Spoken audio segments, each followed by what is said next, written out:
बचपन से सब उसे दुनियादारी सिखाने की कोशिश करके हार चुके थे। वो कुछ अलग लोग होते हैं ना, आदर्शवादी, वही जिनकी हम कहानियों किताबों में गला फाड़ फाड़ कर प्रशंसा करते हैं, पर असली दुनिया में सिर्फ और सिर्फ खिल्ली उड़ाते हैं। बस वही था वो।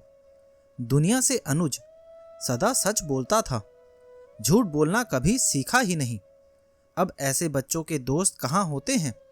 कुछ देर बात करके ही बच्चे भांप लेते थे कि वो कुछ अलग सा है, तो धीरे धीरे वो दुनिया से कट गया और दुनिया उससे।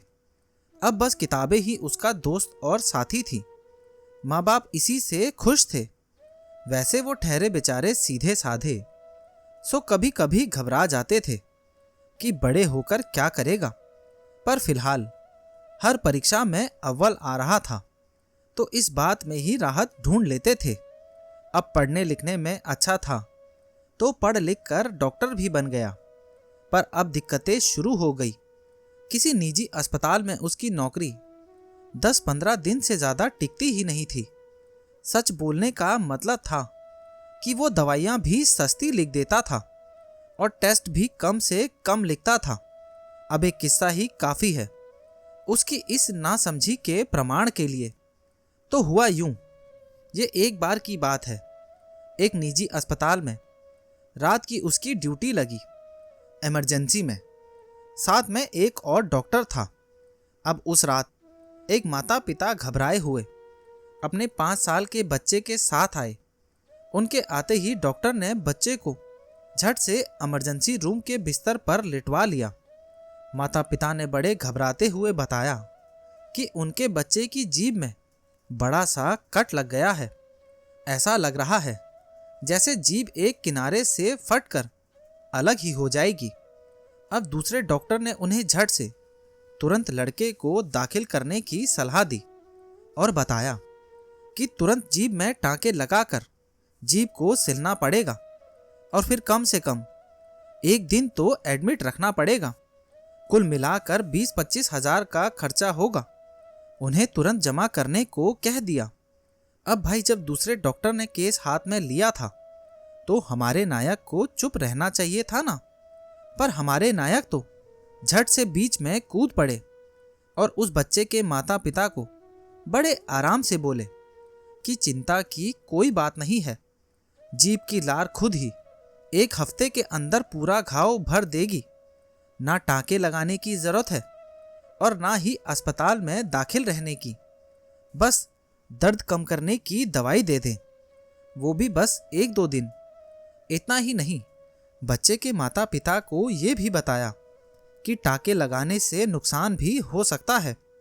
अब इन भले मानस की बात सुनकर उसी वक्त वो माता पिता अपने बच्चे को लेकर वापस चले गए। सीधी सी बात है कि दूसरे डॉक्टर ने अगले ही दिन इस घटना की सूचना अस्पताल प्रशासन को दे दी और अस्पताल प्रशासन ने पहले के सभी निजी अस्पतालों की राह का अनुकरण करते हुए हमारे नादान और भोले डॉक्टर को वापस घर भेज दिया। जब ऐसे ही शहर के लगभग सभी निजी अस्पतालों में कुछ एक दिन काम करके वो नौकरी से हाथ धोता रहा, तो एक बार फिर उसकी किताबों से दोस्ती काम आई। वो सरकारी अस्पताल की नौकरी के लिए चुन लिया गया। वैसे सुना है कि इंटरव्यू बोर्ड वाले उसे देखकर ही समझ गए थे कि वो सरकारी नौकरी के ही काबिल है। बेचारों ने अपनी तरफ से उसे सरकारी नौकरी के दुष्ट प्रभावों से बचने के लिए इंटरव्यू में बेहद कम अंक दिए, पर वो लिखित परीक्षा में इतने अधिक अंक लाया कि इस सब के बावजूद भी उसे नौकरी मिल गई। जब उसने सरकारी नौकरी में कार्यग्रहण धारण किया तो उसके वरिष्ठ अधिकारी भी भांप गए कि वो तो सिस्टम में फिट नहीं बैठेगा, ना दूसरों को चैन से बैठने देगा। सो उन्होंने उसका तबादला एक दूर गांव के अस्पताल में कर दिया। खैर, वो बहुत खुश था। वहां जाकर गरीब लोगों की सेवा कर पाएगा।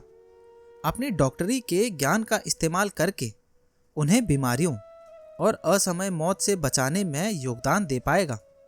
लेकिन जब वो वहां पहुंचा तो देखा कि अस्पताल के नाम पर बस एक टूटी फूटी इमारत जिसमें 3-4 लोहे के बिस्तर लगे हैं, उनमें भी जंग लग चुका था। कागजों में उस अस्पताल में एक नर्स, एक वार्ड बॉय, एक कंपाउंडर और 5 मरीज थे। असलियत में वहां दूर दूर तक कोई उल्लू भी बोल रहा था। उसने तुरंत अपने मुख्यालय को इस विषय में शिकायत भेजी। मुख्यालय ने भी तुरंत इस विषय पर जांच कमेटी बिठा दी। अब जांच कमेटी तो खाए खिलाए अधिकारियों की थी, तो बस 1 महीने में रिपोर्ट भी आ गई। रिपोर्ट के अनुसार नर्स, वार्ड बॉय, कंपाउंडर और मरीज सभी अस्पताल में मौजूद थे। कमेटी ने झूठी शिकायत करने के अपराध के लिए उसे चेतावनी देने की सिफारिश भी भेज दी। अब वो चुपचाप उसी अधूरे अस्पताल में नौकरी कर रहा है। दीवार में उसने अपनी डॉक्टर की डिग्री शीशे में फ्रेम करवा कर लगा दी है। ठीक उसी के बगल में उसने खुद को मिली चेतावनी को भी फ्रेम करके टंगवा दिया है। अब जब भी अस्पताल में दवाइयाँ ना आएं, घटिया दवाइयों की सप्लाई आने या ऐसी ही किसी दूसरी बात की शिकायत का ख्याल उसके मन में आता है, तो वो झट से अपने को मिली लिखित चेतावनी को पढ़ने लगता है। उसके बाद एक फीकी सी हंसी हंसकर वापस अपनी टूटी फूटी कुर्सी पर बैठ मरीजों को देखने लगता है। सिस्टम ने वो कर दिखाया जो उसके माता पिता, अध्यापक और समाज नहीं कर पाए थे। उसको दुनियादारी का पहला पाठ पढ़ा दिया है, पर पता नहीं अभी और कितने पाठ उसकी किस्मत में लिखे हों। हमें क्या पता जी, ये तो बस राम जाने। तो दोस्तों, ये कहानी आपको कैसी लगी और इस कहानी के बारे में आपकी क्या राय है, नीचे कमेंट बॉक्स में ज़रूर बताना। और अगर अभी तक आपने चैनल को सब्सक्राइब नहीं किया है तो सब्सक्राइब कर लेना।